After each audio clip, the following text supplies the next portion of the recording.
Salam, selamat pagi Bapak Ibu dan Saudara. Bagaimana kabar Saudara? Puji Tuhan.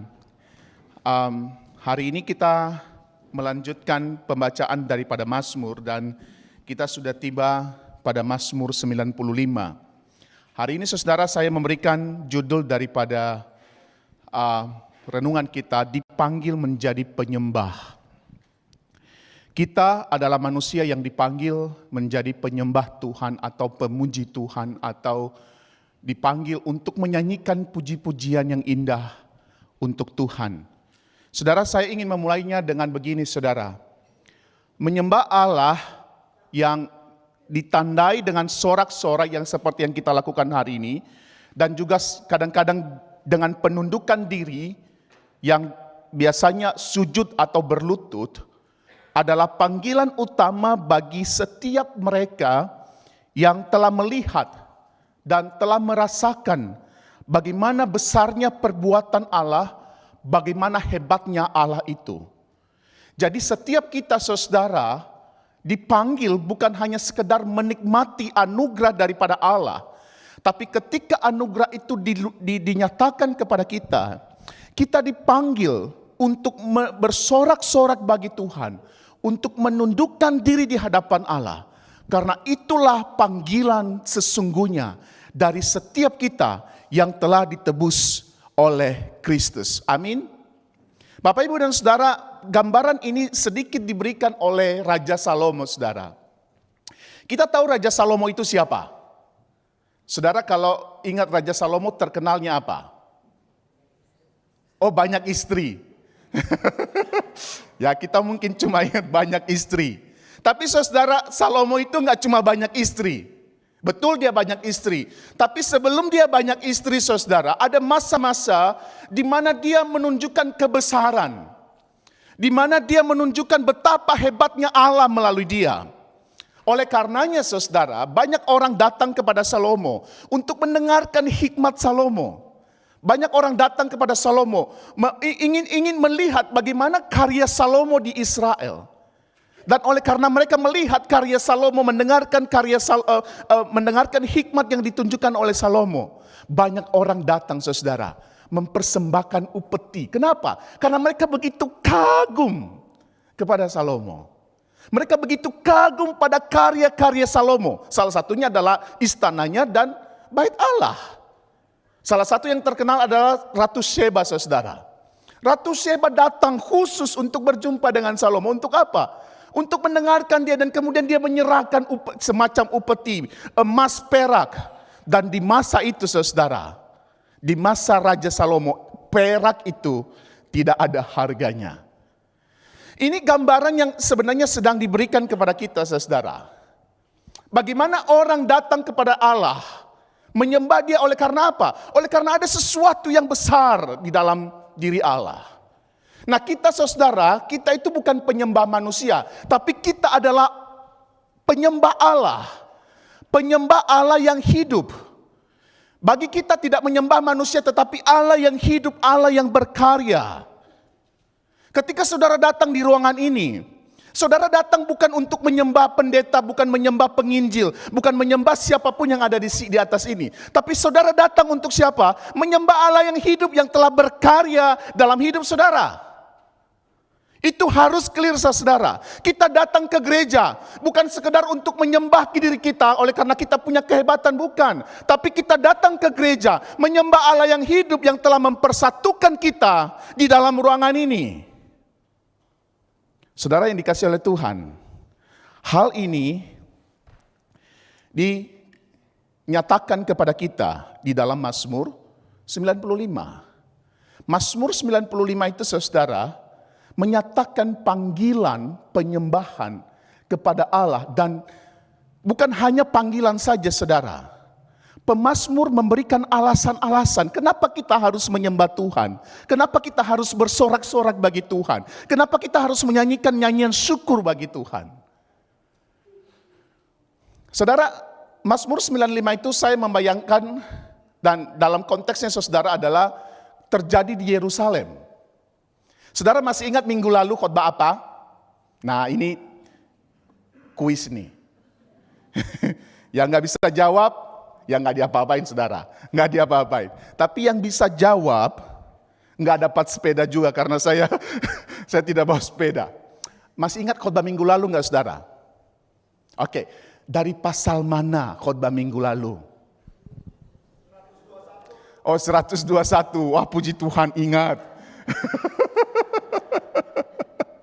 Puji Tuhan ada yang ingat. Mazmur 121 saudara. Pesannya apa?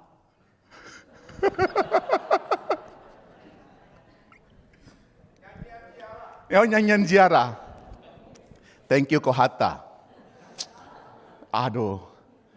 Macam Kohata ini harusnya duduk di depan.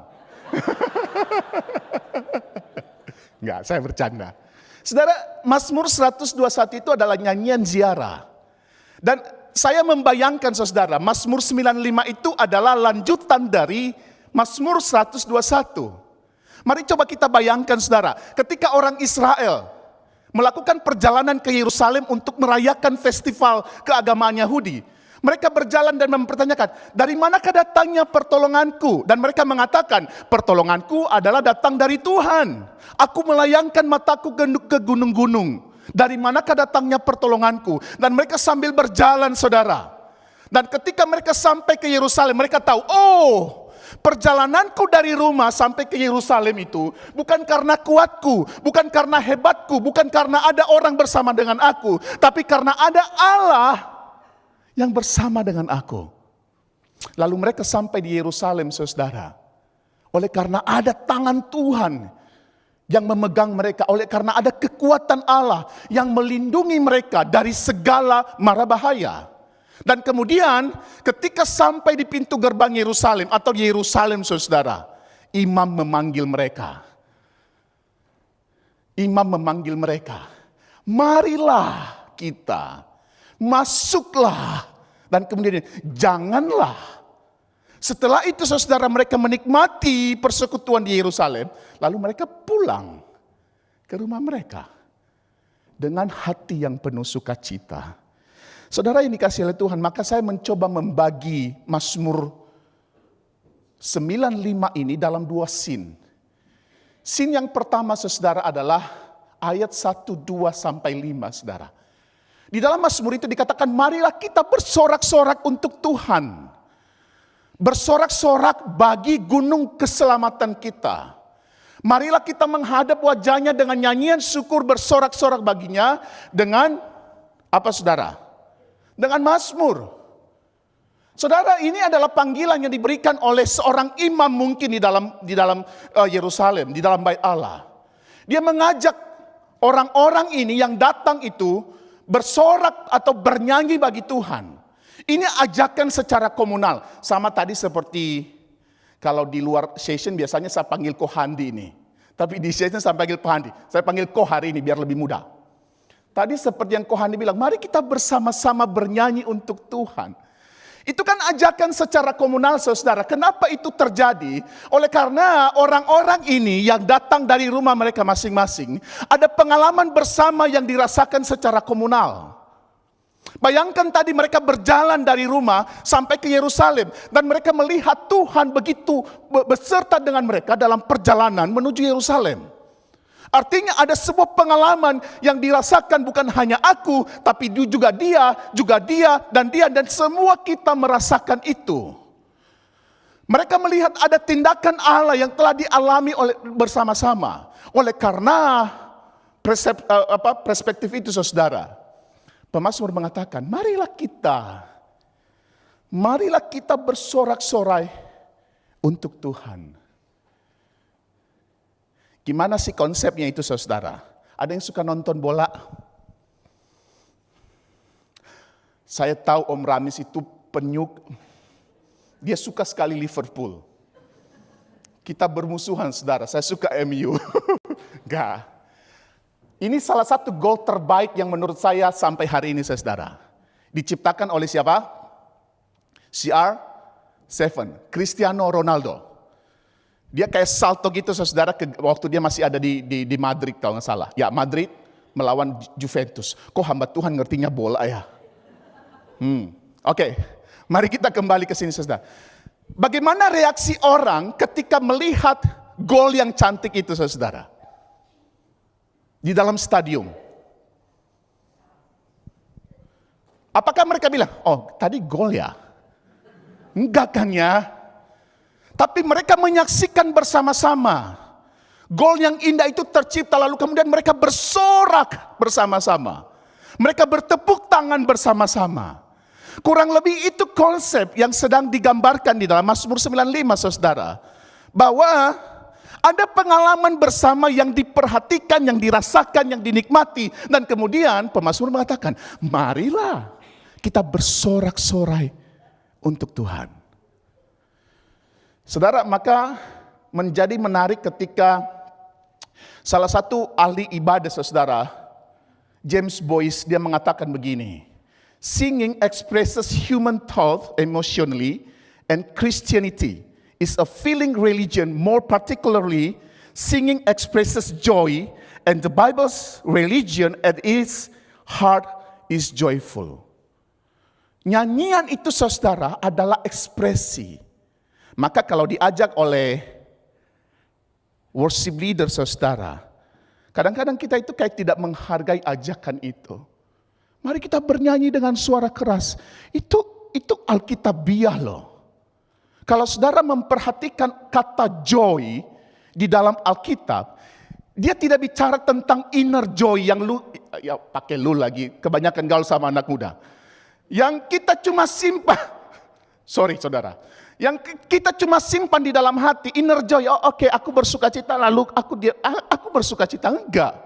Sukacita itu perlu diekspresikan. Dan di dalam bahasa Ibrani, dua itu dia pakai. Joy itu bicara tentang inner joy, yang kamu bisa nikmati sendiri, tapi joy itu juga kamu harus ekspresikan. Maka ketika kita diajak menyanyikan pujian, mestinya itu harus ada ekspresinya. Kalau kita diajak, mari kita nyanyikan pujian, bersyukurlah. Bersyukurlah kepada Tuhan. Itu kalau, jangankan Tuhan yang dengar saudara. Kalau saudara dengar gimana? Enek gak? Enek dong, masa enggak? Kita menyembah Tuhan, saudara. Maka kenapa ini menjadi penting, saudara? Kenapa penyembahan dan nyanyian itu menjadi penting di dalam gereja? Spurgeon itu mengatakan begini, saudara.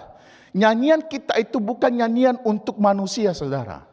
Dan persoalannya kita seringkali menyanyi untuk manusia. Tapi ingat baik-baik, ketika kita diajak menyanyi di ruangan ini, kita menyanyi bukan untuk WL, bukan untuk singer, bukan untuk pemusik. Tapi untuk siapa, saudara? Untuk Tuhan. Maka bernyanyilah dengan sukacita. Amin. Ya, jemaat IPC kalau diajak nyanyi semuanya nyanyi, saudara. Saya nggak pernah dengar saya nggak pernah dengarkan nyanyian di ruangan ini tuh kayak suara yang tidak ada soul-nya, saudara. Selalu ada. Apalagi kalau Ko Daniel yang nyanyi. Mantap sekali, saudara. Ketika pemazmur memanggil ini, dia nggak cuma sekedar memanggil, tapi dia memberikan alasan kenapa kita harus bersorak untuk Tuhan. Ayat 3, ayat sampai ayat 5. Dikatakan sebab Tuhan adalah Allah yang besar. Raja yang besar di atas segala ilah. Bagian bumi dan seterusnya, saudara. Darat tangannya lah yang membentuknya. Ada yang nonton ini enggak? Enggak nonton? Saya juga kepengen nonton sih, cuma kemahalan, saudara. Ada yang nonton gak? Ci Megan nonton? Harusnya ajak kita, Ci. Ketika saya nggak ngomong Taylor, ketika Tay-Tay nyanyi, ikutan nyanyi nggak? Kenapa? Pertama, karena saudara tahu lagunya. Berarti sebelum konser, saudara pasti tiap hari playlistnya itu Taylor Swift semuanya di Spotify-nya. Kenapa, saudara? Because she is a superstar. Coba kalau yang nyanyi di Eras ini adalah Melky. Saudara ikut gak? Ikut. Oke, menarik. Karena dia superstar, saudara. Kenapa Indonesia hari ini begitu komplain kepada Singapura karena persoalan ini? Karena itu. She is a superstar. Maka semua orang berbondong-bondong datang, nyanyi sama-sama. Saya nggak tahu lagunya lagi, saya cuma tahu ada pokoknya lagunya November. Judulnya doang. Lagunya nggak tahu, saudara. Kenapa, saudara? Oleh karena dia adalah superstar. Dalam Mazmur 95, saudara, ajakan daripada pemazmur untuk bersorak-sorai buat Tuhan, oleh karena di situ Tuhan itu bukan siapa-siapa, bukan seperti kita, tapi He is a superstar. Dia yang menciptakan segalanya. Dia yang menciptakan langit dan bumi. Dia adalah Allah yang besar. Dia adalah Raja di atas segala ilah. Tidak ada lagi yang di atas dia. Dia adalah the top. Maka oleh karena itu bukan hanya dia the top, tapi dia yang memberikan keselamatan kepada kita. Dia yang berkarya di tengah-tengah kita. Allah yang besar itu memberikan karya terbesar di dalam diri orang-orang yang datang di Yerusalem. Maka oleh karenanya pemazmur mengajak, oke, mari kita datang. Mari kita datang, mari kita bersorak-sorak untuk Tuhan. Oleh karena dia itu superstar. Cilakanya, saudara. Cilakanya seringkali kita melihat Tuhan itu hanya sebagai apa? Sebagai sumber berkat buat kita tanpa kita lihat dirinya. Tanpa kita lihat dirinya. Maka menarik, saudara, Mazmur 95 itu ketika baca sampai selesai. Kalau saudara coba bagi-bagi ya. Maka kita menemukan, saudara, ayat 1 sampai 5 itu. Dan ayat 7b sampai 9 itu kontras loh. Kontrasnya gimana, saudara? Coba perhatikan, kalau saudara buka Alkitab 1 sampai 5 itu ada ajakan untuk bersorak-sorai karena perbuatan Allah. Tapi di ayat 7b sampai 9 ada orang Israel yang di Masa dan Meriba meragukan Allah yang telah berkarya, telah berbuat banyak. Di masa ini, saudara, adalah masa di mana mereka meminta air. Padahal waktu sebelumnya mereka sudah menyaksikan Allah membawa mereka keluar dari Mesir. Allah memberikan mana buat mereka. Allah membuat air yang tidak bisa diminum menjadi bisa diminum. Di masa ini dan Meriba, mereka meragukan Allah. Maka pemazmur mengatakan, oke, aku mengajak engkau oleh karena engkau sudah menyaksikan perbuatan Allah. Jangan seperti Israel yang di Masa dan Meriba. Mereka sudah menyaksikan perbuatan Allah, tapi mereka masih tetap saja meragukan. Masihkah ada Allah bersama dengan kita? Saudaraku, menyembah Allah dalam bentuk nyanyian, dalam bentuk sorakan, dalam bentuk apapun. Dalam Mazmur dia memberikan nyanyian dan sorakan. Adalah pengakuan pada Allah dan kebesarannya secara emosional. Pengakuan, oke, aku mengaku ada Allah yang besar. Ada Tuhan yang besar. Maka aku memuji dia. Maka tidak apa-apa, saudara, kalau saudara nyanyi sambil angkat tangan. Kenapa? Karena saudara sedang menyembah Tuhan yang hidup. Tidak apa-apa, saudara, ketika saudara mungkin berlutut, saudara. Kenapa? Karena saudara sedang mengakui ada Allah yang hidup. Nah, ajakan pemazmur, saudara, tidak hanya secara komunal. Tapi kalau kita memperhatikan scene yang kedua, saudara. Scene yang kedua itu di dalam ayat 6 dan 7. Ayat 6 dan 7, masuklah. Jadi ketika mereka ini diajak nih di luar bait Allah, sekarang diajak, masuklah. Masuk. Mari kita sujud menyembah berlutut di hadapan Tuhan yang menjadikan kita. Ini personal banget nih. Ingat nih, dia nggak cuma berkarya seperti dia menciptakan langit dan bumi, enggak. Dia menjadikan kita. Dan bukan hanya menjadikan kita, sebab dialah Allah kita dan kita ini umat gembalaannya. Ini memang sepertinya ajakan secara komunal tapi berdasarkan pengalaman personal. Ada pengetahuan dasar dari mana diri ini berasal.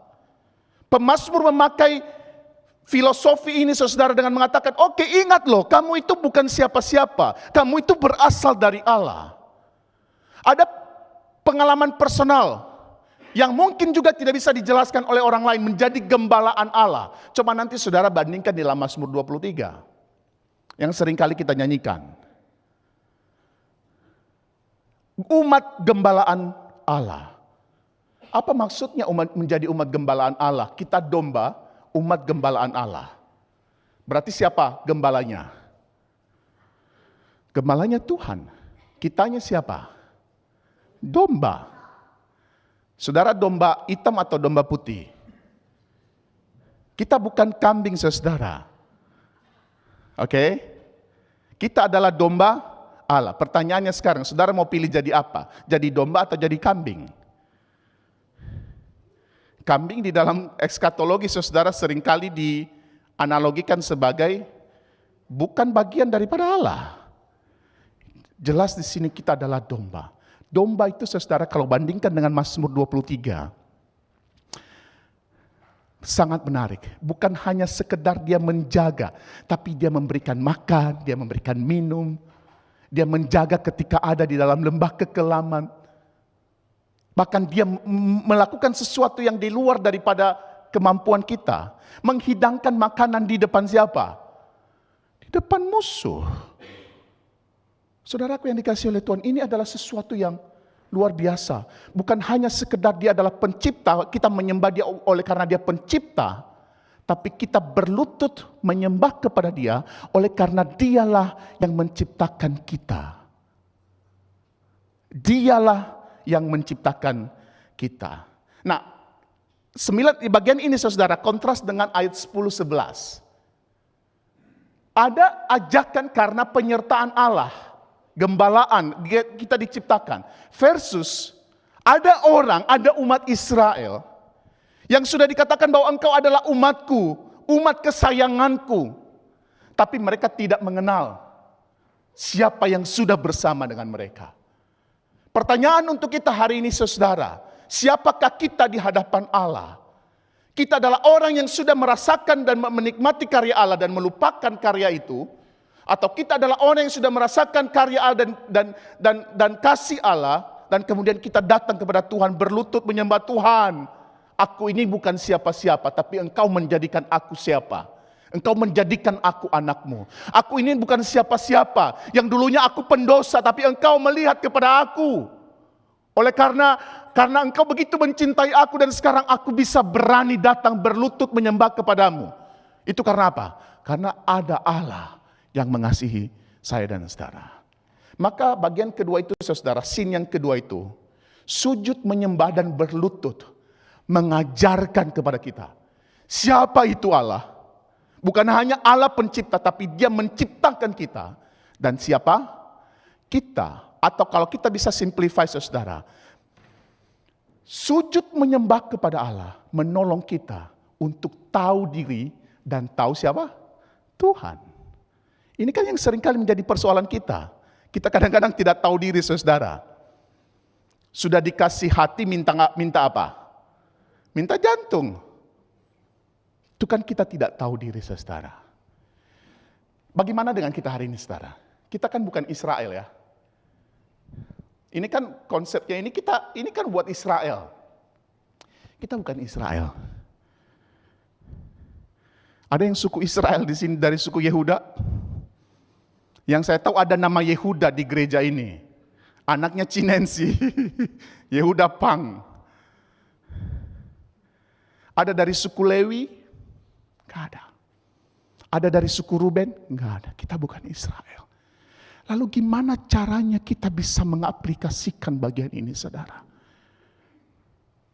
Bagaimana kita merelevansikan bagian ini dalam hidup kita sehari-hari? Apa yang membuat kita, apa yang menjadi penolong bagi kita untuk menyembah Allah yang hidup itu? Yang menolong kita saudara adalah Yesus. Yesus itu Dia datang memberikan keselamatan kepada kita. Dia lahir, dia mati yang sebentar kita rayakan. Dia bangkit sebentar kita rayakan. Dan kemudian dia naik ke surga.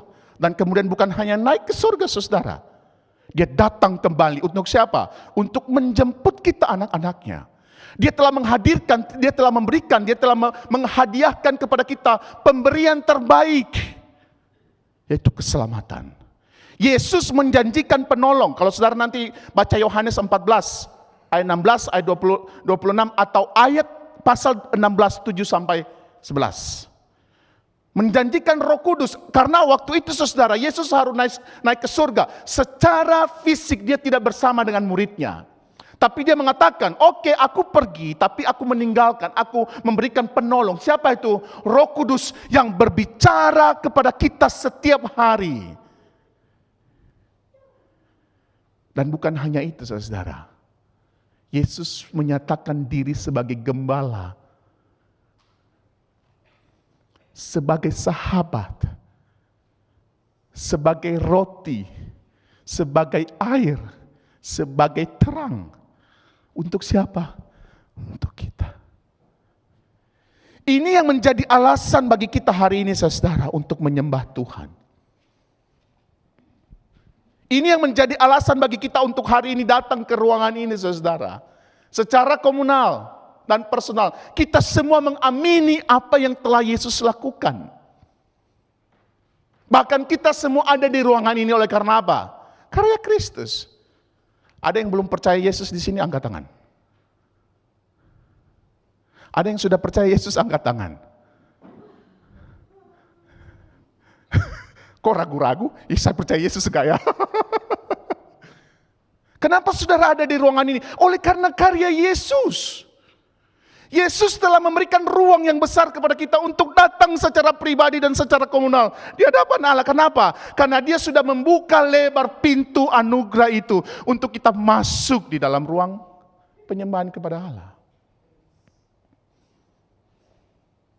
Persoalannya saudara untuk kita pikirkan. Penyembahan kepada Allah yang hidup tidak boleh berhenti di Yerusalem dan tidak boleh berhenti di ruangan gereja. Karena apa saudara? Tadi ingat gak ini? Mereka datang ke Yerusalem, mereka dipanggil, oke marilah kita masuklah. Tapi ingat yang terakhir, janganlah seperti siapa? Israel pada masa lalu. Artinya kalau kamu pulang, janganlah seperti Israel pada waktu itu. Kamu sudah tahu pekerjaan Tuhan, tapi sampai di rumah, kamu lupa bahwa ada Tuhan yang telah pernah bersama dengan engkau. Artinya apa saudara? Pujian dan penyembahan kita itu bukan hanya ada di bait Allah, bukan hanya ada di ruangan gereja, tapi mesti mengalir dalam kehidupan kita sehari-hari. Salah satu contohnya apa saudara? Dalam privasinya kita.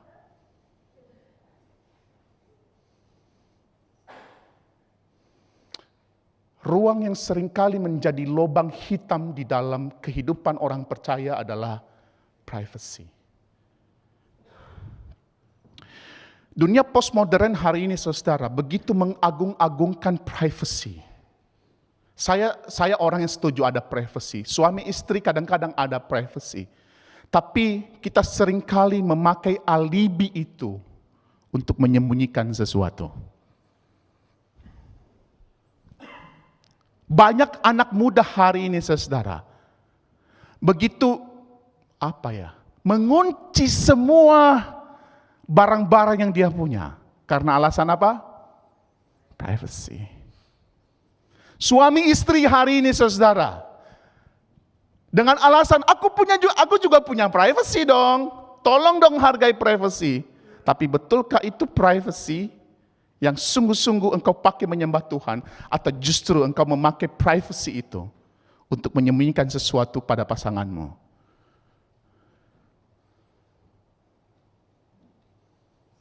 Suami istri hari ini saudara, tidak lagi saling percaya karena mengatakan, aku juga punya privacy dong.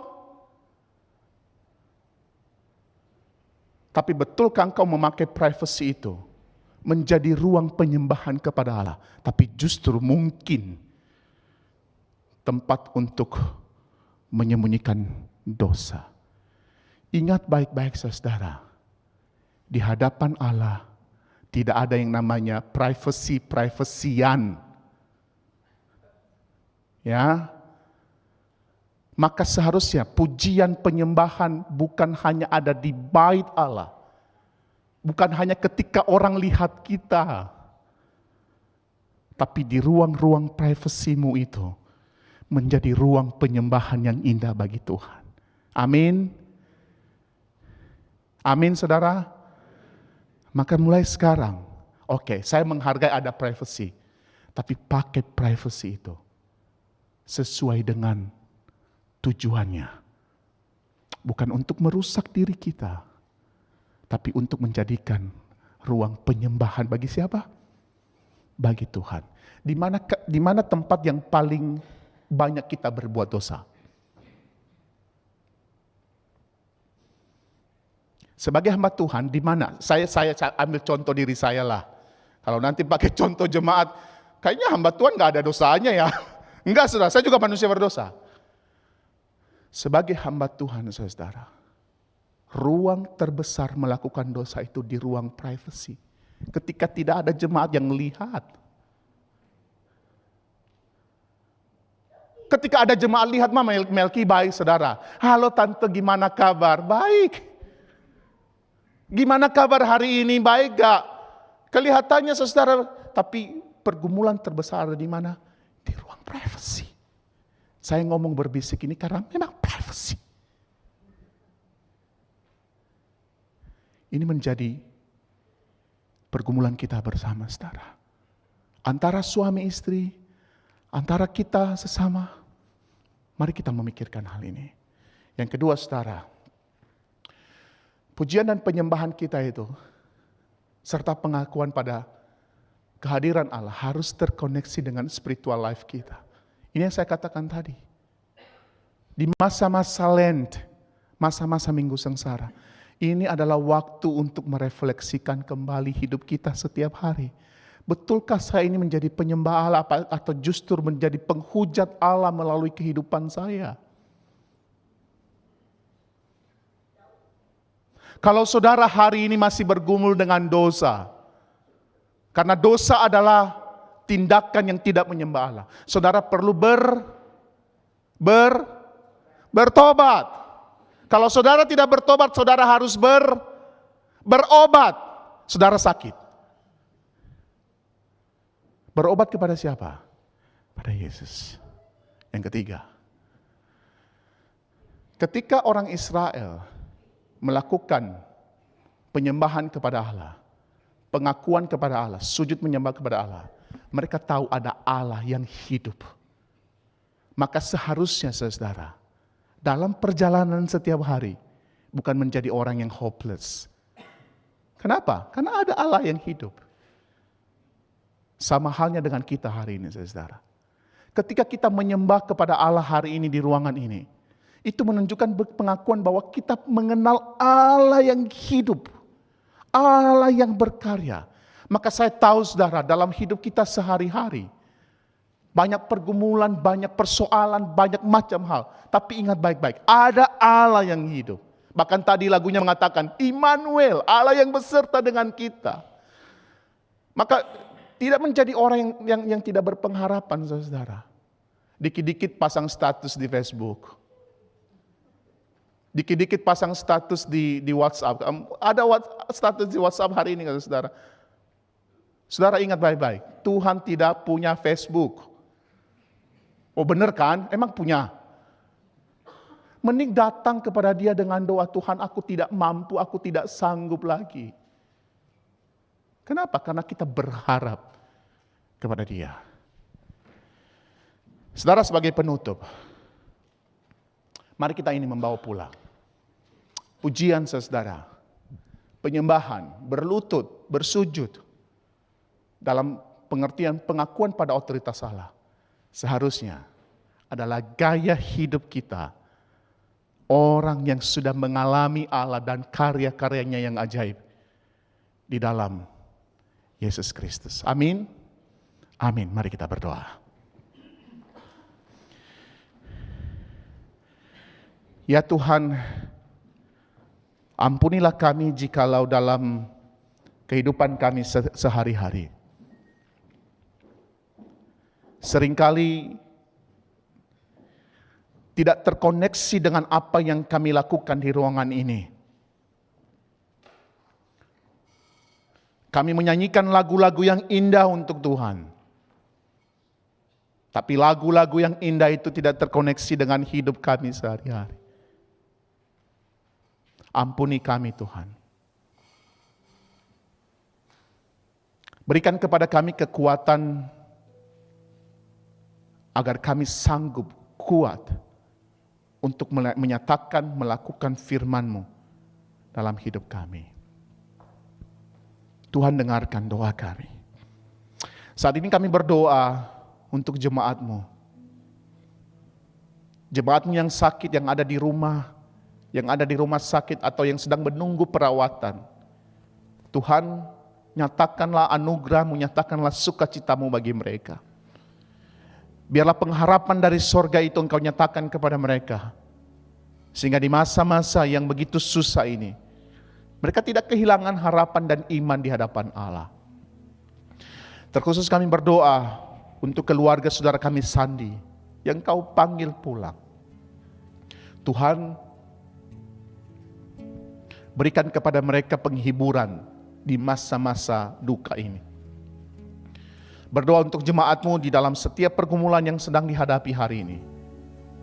Tuhan yang memberikan kekuatan kaki untuk terus berjalan di dalam iman. Berikan kekuatan tangan untuk terus memegang Kristus, memegang pengharapan itu. Dan kami berdoa Tuhan, untuk gereja kami di dalam perkembangan yang sedang kami alami hari ini. Untuk pembelian gedung di depan gedung kami yang ada saat ini. Tuhan bukakan jalan, kami tahu ini gereja milik Tuhan. Dan dengan hati yang penuh dengan keyakinan, Engkau sanggup melakukan segala sesuatu. Untuk memenuhi kebutuhan kami jikalau Engkau memang berkehendak, gereja ini terus bertumbuh. Tuhan tolong saudara-saudara kami yang mengelola pembangunan ini. Terima kasih Tuhan. Di dalam nama Yesus kami berdoa. Amin.